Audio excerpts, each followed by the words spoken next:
आज हम स्टडी करेंगे एंग्रो फर्टिलाइज़र की केस स्टडी, जिसमें शामिल होगा dividend, capital gain, SIP, XIRR return यानी एनुअलाइज बेसिस पे कितना रिटर्न दिया होगा इस कंपनी ने, और पिछले कुछ सालों में अगर हम इस कंपनी में एसआईपी करते, हर साल अपना पैसा इन्वेस्ट करते, तो हमें कितना रिटर्न मिलना था। ठीक है जी, शुरू करते हैं। एक्सेल शीट में चलते हैं और इसकी कंप्लीट केस स्टडी जो है वो पढ़ते हैं। जी, तो मैंने एंग्रो फर्टिलाइज़र का जो है वो केस स्टडी एक्सेल शीट में ओपन कर लिया है। ठीक है, तो शुरू करने से पहले आप कुछ चीज़ें समझ लें कि इसमें क्या चीज़ें मैंने समझानी है आपको।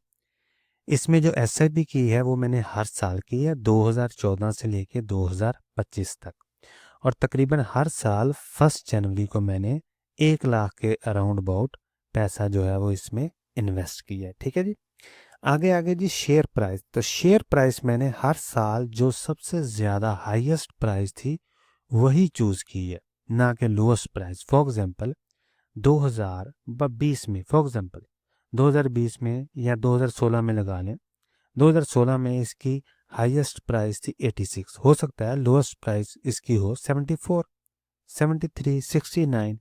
तो वो मैंने सेलेक्ट नहीं की, मैंने हाईएस्ट प्राइस हर साल की चूज़ की है और उसके बाद इसका रिटर्न निकाला है, ताकि हमें किसी किस्म की कोई कमी पेशी ना रहे कि हमने लो पे ख़रीदा इसलिए हमारा रिटर्न ज़्यादा है, हमने एवरेज पे ख़रीदा इसलिए हमारा रिटर्न ज़्यादा नहीं।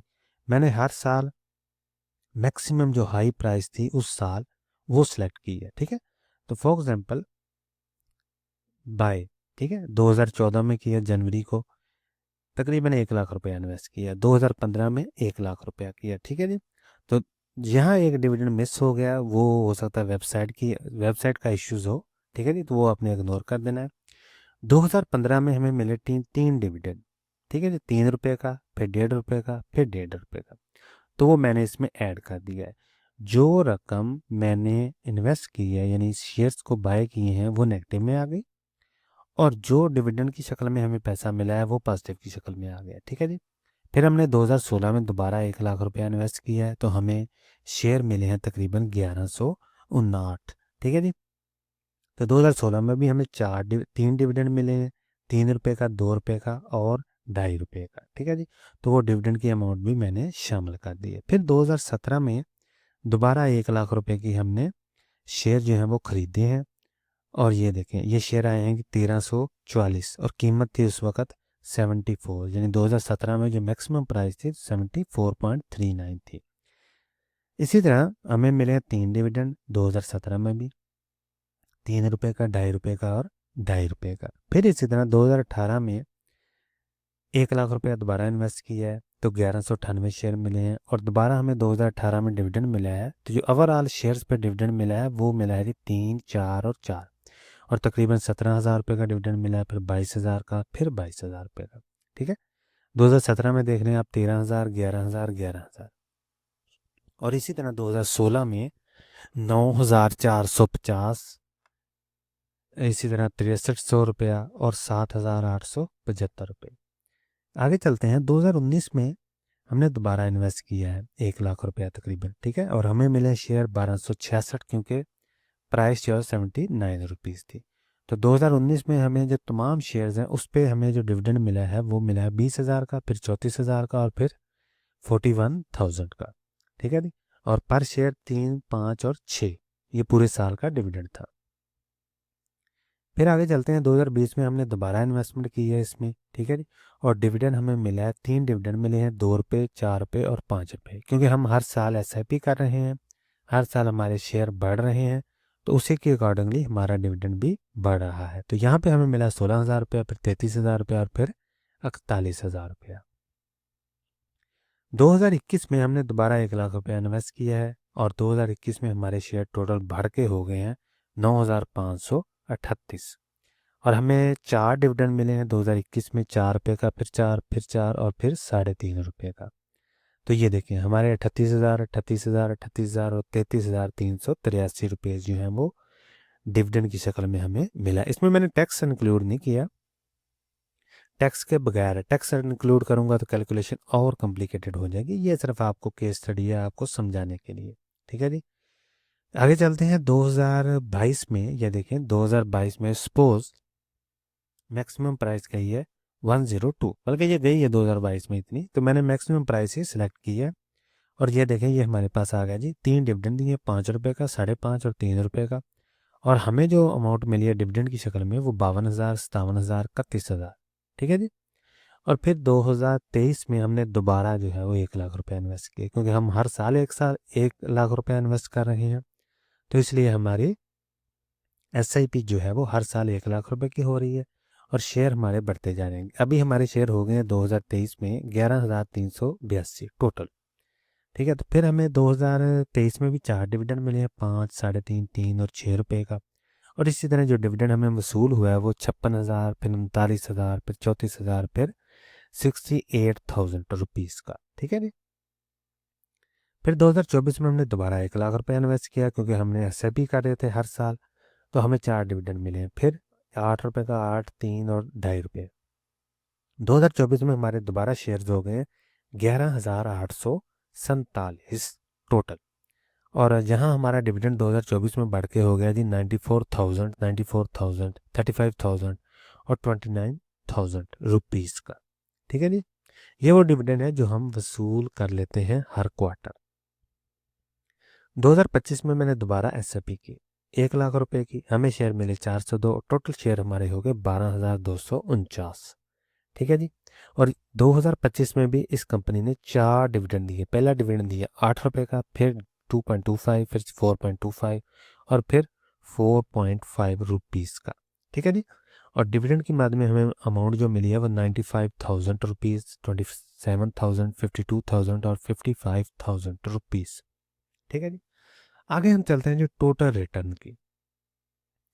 तो 2014 से लेके 2025 तक, ये 6 फेब 2026 को मैं वीडियो बना रहा हूँ, तो आज के दिन का जो टोटल कैपिटल गेन होगा वो इसमें शामिल होगा, और XIRR रिटर्न जो है वो इसमें शामिल होगा, ठीक है जी।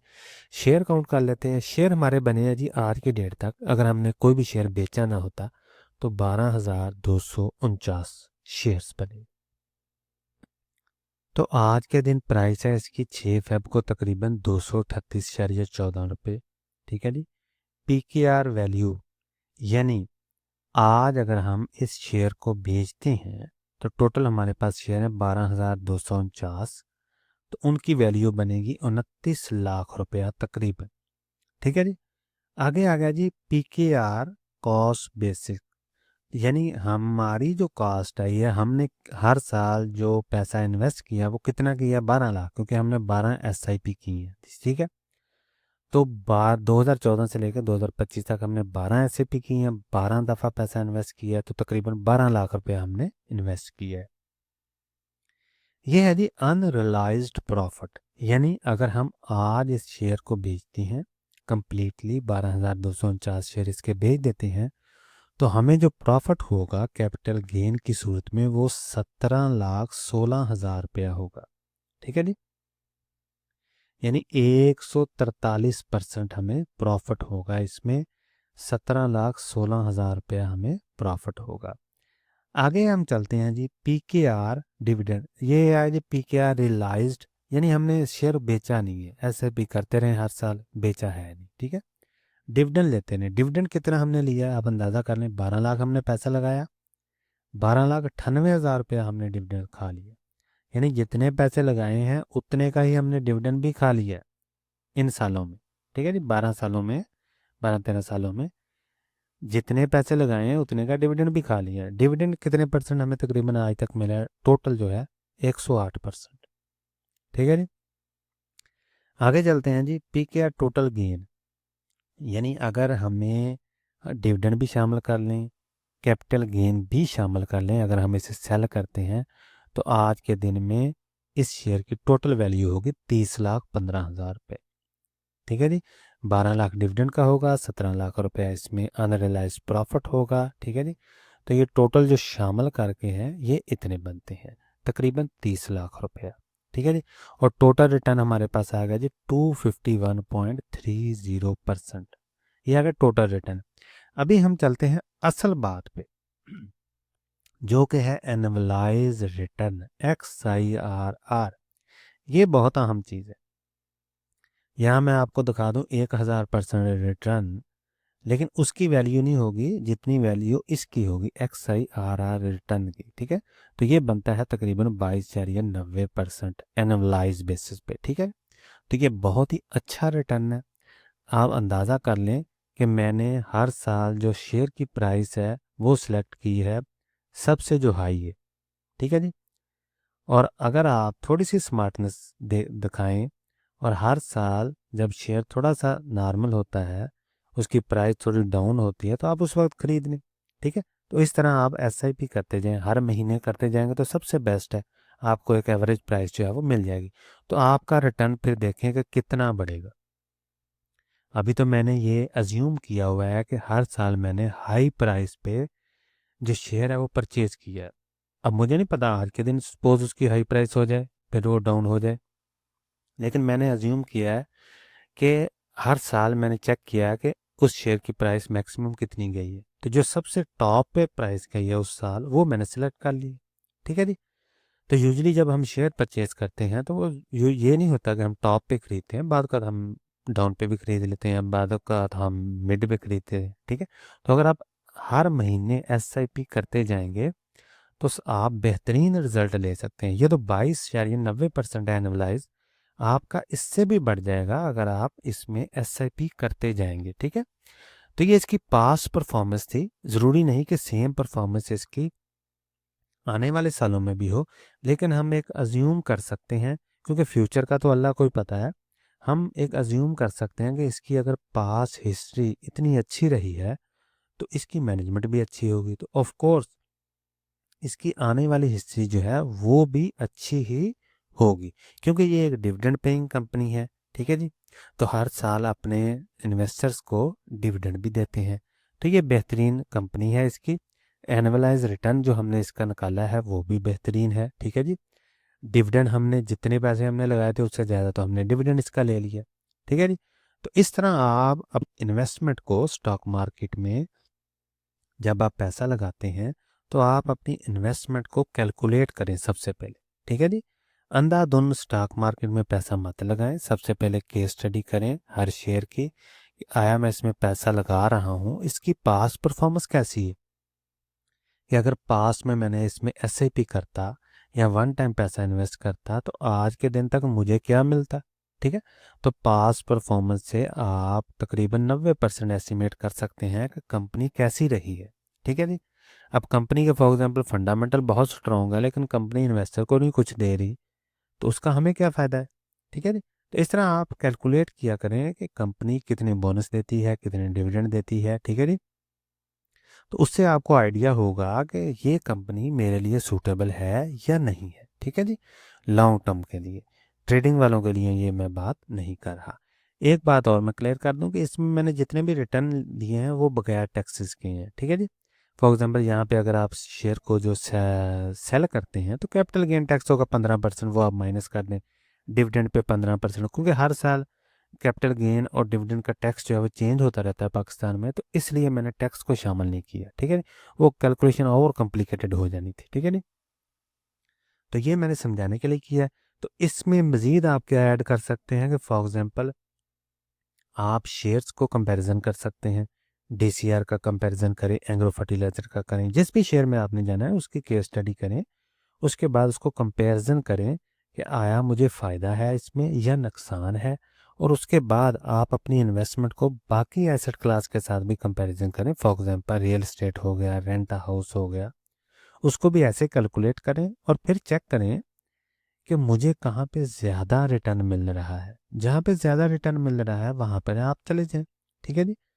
इस तरह आप लाजमी केस स्टडी किया करें किसी भी शेयर में इन्वेस्ट करने से पहले, ताकि आपको सही अंडरस्टैंडिंग हो सके कि अल्टीमेटली मेरा जो पैसा है वो ग्रो होगा या नहीं होगा।